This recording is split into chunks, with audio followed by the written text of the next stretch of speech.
Hola a todos y a todas y bienvenidos un día más al canal. ¿Qué tal estáis? Espero que muy bien. Hoy os traigo un nuevo caso de Lembrando Historias. Como ya sabréis, está a punto de llegar Halloween. Obviamente, como no podía ser menos, he elegido sucesos que hayan pasado en esta noche, así que en los próximos días los iré subiendo. Pero antes, como siempre, te pediré que si no estás suscrito, te suscribas al canal. Puedes hacerlo aquí abajo, activa la campanita, así no te perderás ninguna de mis actualizaciones. Y si te gusta este caso en concreto, déjame un like. Aunque también puedes dejarme en comentarios otros casos que te gustaría escuchar. Sin más dilación, ¡empezamos!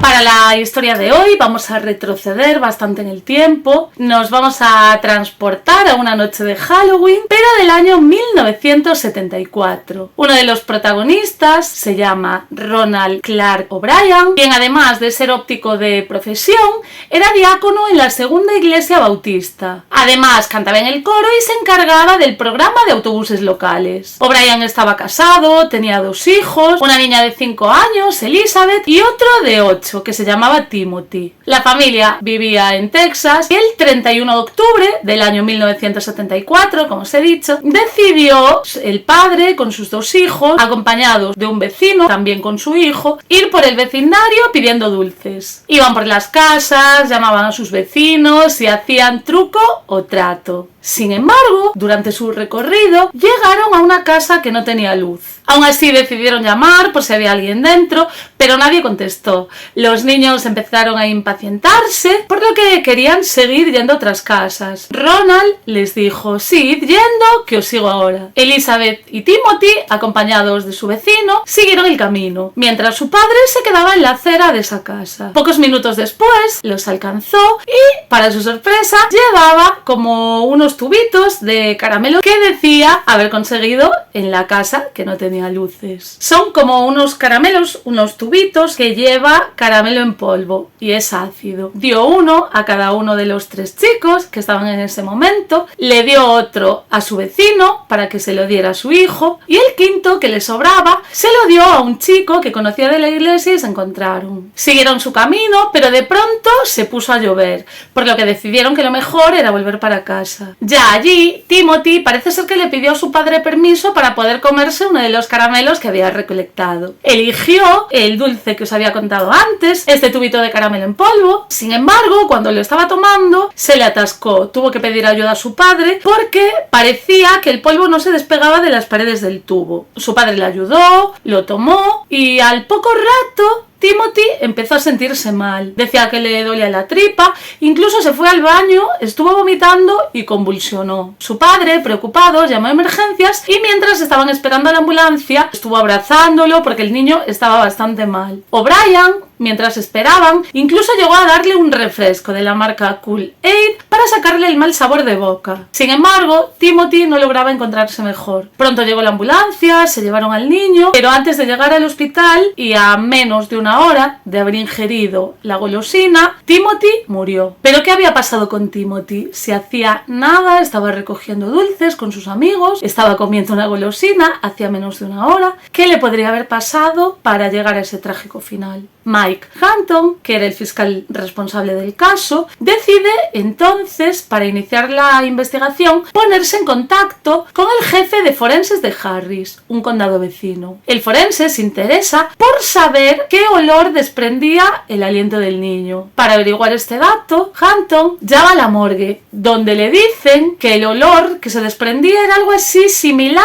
como almendras. El forense no tiene ninguna duda y le dice que se trata de cianuro. Esta información posteriormente sería confirmada con los datos desprendidos de la autopsia del niño, donde uno de los patólogos dijo que la cantidad de cianuro que había ingerido Timothy era capaz de acabar con 2 personas. En los posteriores análisis que se hicieron se descubrió además que los 5 primeros centímetros del tubito que contenía el caramelo fueron manipulados e impregnados con este veneno. Por suerte, la policía pudo recuperar las otras 4 barritas que había repartido Ronald a los demás niños antes de que otro pequeño sufriera la misma suerte. En este proceso de de recuperación, se dieron cuenta de que las barritas habían sido manipuladas, que las habían abierto, habían introducido la cantidad de cianuro y las habían vuelto a cerrar con una grapa. Gracias a ese detalle, uno de los niños pudo salvar su vida, ya que se encontraba en cama con la barrita en las manos, dormido. Se cree que intentó abrirla y no tuvo la suficiente fuerza para hacerlo. Con el fin de esclarecer lo sucedido, los investigadores se llevan a Ronald, al padre del niño, a la zona en la que ha pasado todo. Pretenden reconstruir lo que ha pasado esa noche, que el padre les cuente en qué casa le han dado ese caramelo, pero no lo consiguen. O'Brien dice que no recuerda absolutamente nada, pero luego parece recordar que alguien abrió la puerta, no vio quién era, le dio los caramelos y se metió para adentro. A los policías no les cuadra este dato y tras varios días vuelven a llevarlo al sitio, aunque en esta ocasión son más duros. Entonces Ronald parece recuperar la memoria, es capaz de señalar en qué casa fue y además dice que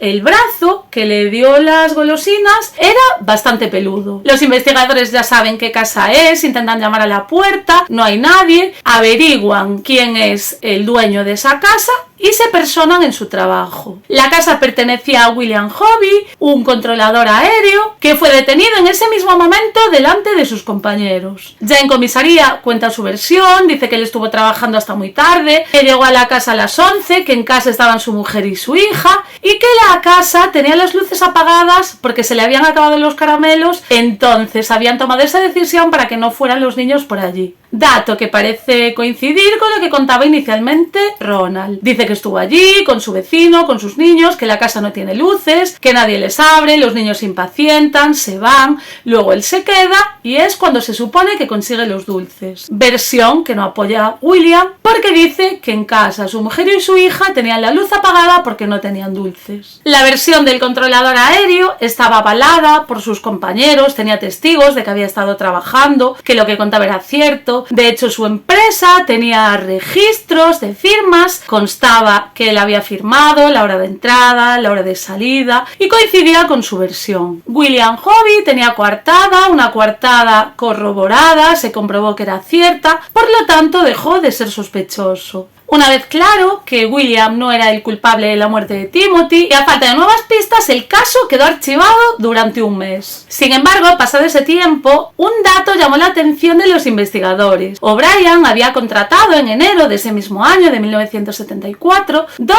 seguros de vida, uno para cada uno de sus hijos. El valor de los mismos era de $10.000 cada uno, que fue ampliado a $30.000 a mediados de ese mismo año. Este dato era de gran relevancia en la investigación y dio un giro de 180 grados al caso. Además de la contratación de los seguros de vida, se supo que O'Brien estaba arruinado. Tenía una deuda de más de $100.000. Pero eso no era todo. Al día siguiente de la muerte de su hijo, cuando casi habían pasado 24 horas, ni siquiera eso, llamó a la aseguradora para cobrar la indemnización. Por otra parte, un testigo dijo ser empleado de una compañía de productos químicos, alegó que Ronald había estado allí para interesarse por la compra de cianuro. Sin embargo, al descubrir que únicamente le podrán vender 2,5 gramos, decide irse. Los investigadores no tienen dudas. Una vez conocidos estos datos, tienen claro quién es el culpable de la muerte de Timothy. Ronald fue detenido, acusado de homicidio, aunque él en todo momento se declara inocente. Su abogado lo respalda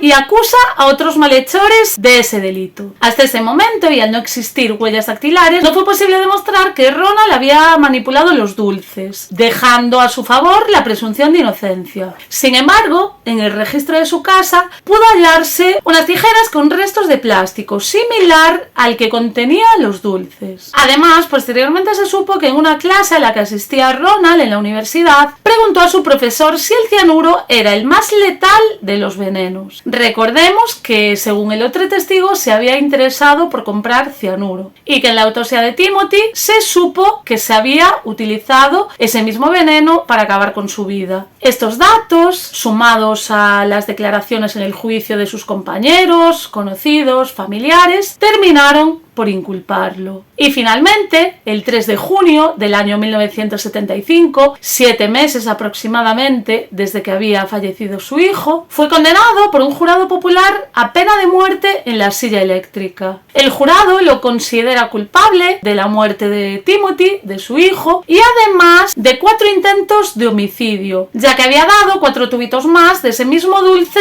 a otros niños. Su defensa estuvo durante 9 años intentando frenar su ejecución. Sin embargo, todos los recursos interpuestos fueron rechazados. Y el día 31 de marzo del año 1984, casi 10 años después de la muerte de su hijo, fue ejecutado, aunque en lugar de ser en la silla eléctrica, se empleó la inyección letal. Y hasta aquí el vídeo de hoy. ¿Qué os ha parecido este caso? Podéis dejarme vuestra opinión en comentarios. Del mismo modo os recuerdo que si no estáis suscritos os podéis suscribir al canal, a mí me haría mucha ilusión. Y si os ha gustado el vídeo, dejadme un like. Y nos vemos en el próximo vídeo. ¡Hasta pronto!